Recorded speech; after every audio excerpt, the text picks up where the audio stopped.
اپنی بیویوں پہ زیادتی نہ کرو۔ دنیا کا حسین ترین رشتہ ہے خامد اور بیوی، دنیا کا حسین ترین رشتہ ہے خامد اور بیوی، اور جنت کا سب سے حسین رشتہ ہے خامد اور بیوی۔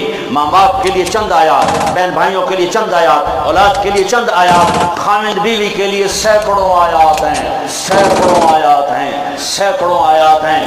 بیویوں پہ زیادتی نہ کرو۔ تمہاری بیوی تمہارے لیے ہے، تمہاری بیوی پر حق ہے۔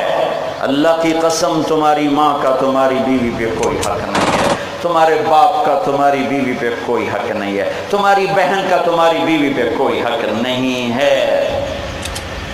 کسی ساس کا بہو ساس دا نو تے شریعت کوئی حق نہیں بنایا، سورے دا نو تے شریعت کوئی حق نہیں بنایا، ننان دا بھرجائی تے شریعت کوئی حق نہیں بنایا، دیر دا بھرجائی تے شریعت کوئی حق نہیں بنایا۔ اے اساں آ کے لچ تلے آئے، اے اساں لچ تلے آئے۔ میرے رب کی شریعت، میرے رب کی شریعت، میرے رب کی شریعت ظلم سے پاک ہے۔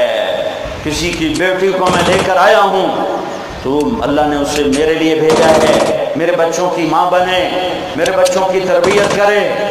کدی سس، کدی سورا، کدی ننان، کدی دیر، سارے آندے سن اس بچے کی پالوں صاحب مر جانا ہے۔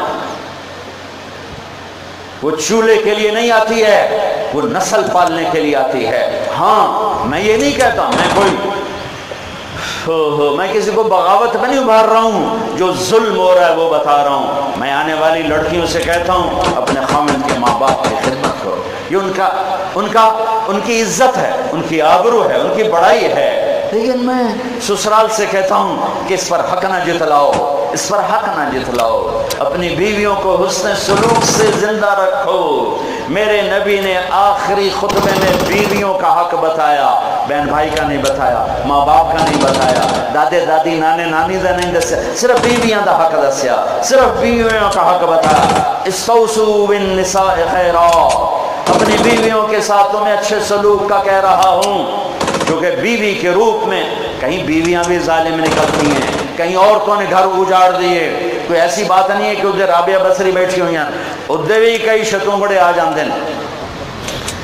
کئی عورتوں نے اپنے گھر خود برباد کر دیے، شادی کے بعد بھی اپنے ماں پیو دی منی جاندیاں، نہ خامن دی منیاں نہ ماں دے نال دل لیندیاں، تو ان کے گھر ٹوٹ گئے۔ کچھ اپنی بد زبانی کی وجہ سے انہوں نے اپنے گھر توڑ دیے۔ لیکن بھائیو 90-95